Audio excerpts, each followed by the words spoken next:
MDMA-യുമായി പിടിയിലായ മലപ്പുറം സ്വദേശിയുടെ വീടും സ്ഥലവും സ്കൂട്ടറും ബാങ്ക് അക്കൗണ്ടും town police കണ്ടുകെട്ടി.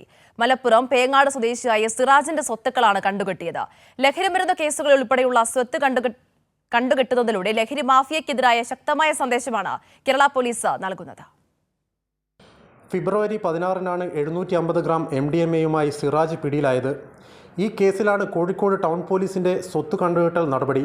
Town police station inspector P Jithesh നൽകിയ റിപ്പോർട്ടിനനുസരിച്ച് ചെന്നൈ ആസ്ഥാനമായ smugglers and foreign exchange manipulators അതോറിറ്റിയുടെ ഉത്തരവ് പ്രകാരമാണ് സ്വത്തുക്കൾ കണ്ടുകെട്ടിയത്. വീട് ഉൾപ്പെടെയുള്ള 4.5 സെന്റ് സ്ഥലവും സ്കൂട്ടറും കണ്ടുകെട്ടി.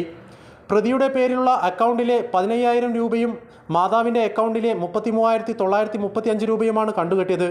മുംബൈയിൽ നിന്നും ദില്ലിയിൽ നിന്നും വസ്ത്രവ്യാപാരത്തിൻ്റെ മറവിലാണ് സിറാജ് MDMA കേരളത്തിലേക്ക് കടത്തിയത്. 2020-ൽ ഹിമാചൽ പ്രദേശിലെ ബോന്ദർ പോലീസ് സ്റ്റേഷനിൽ LSD, MDMA, മയക്കുഗുളികകൾ തുടങ്ങിയവയുമായി അറസ്റ്റിലായ പ്രതി 10 മാസത്തോളം ജുഡീഷ്യൽ കസ്റ്റഡിയിലായിരുന്നു. മാതാപിതാക്കളുടെ പേരിലെടുത്ത ലോൺ സിറാജ് ചുരുങ്ങിയ കാലയളവിൽ അടച്ചിരുന്നു. ഇത് ലഹരി വിൽപ്പന വഴി ലഭിച്ച പണമാണ് എന്നാണ് പോലീസ് കണ്ടെത്തൽ. കൈരളി ന്യൂസ്, കോഴിക്കോട്.